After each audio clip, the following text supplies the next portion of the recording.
إله إلا الله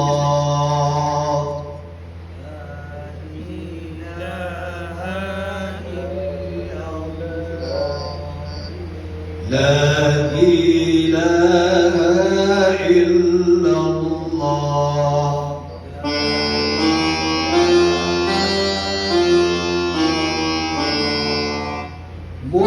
محمد رسول الله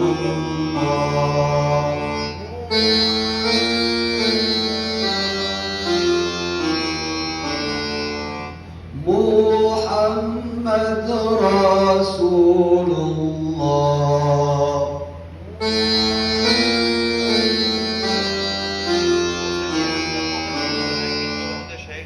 لا إله إلا الله محمد رسول الله أعوذ بالله من الشيطان الرجيم بسم الله الرحمن الرحيم هذا هو مفتاح مقام البيت مفتاح مقام البيت এখন যে আমরা আটটা স্কেল করলাম আর আউযুবিল্লাহি বিসমিল্লাহ করলাম, এটা হচ্ছে মাকামে বায়াতের মিফতাহ, অর্থাৎ মাকামে বায়াতি আপনি পড়বেন। শুরুতে একটা ঢেউ বা হামিং বলা হয় এটাকে, ওটা দিয়ে আপনি যে মাকামে বায়াতে আসবেন সেটা হচ্ছে কি, এটাকে মিফতাহ বলা হয় আর কি আরবিতে, আর বাংলাতে বলা হয় বা ইংলিশে স্কেল বলা হয়।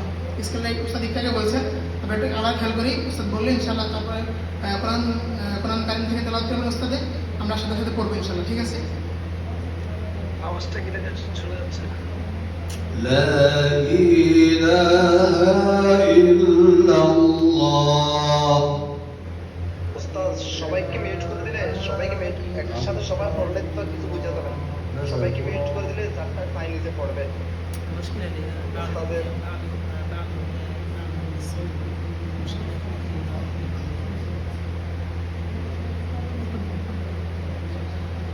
لا إله إلا الله لا إله إلا الله لا إله إلا الله لا إله إلا الله محمد رسول الله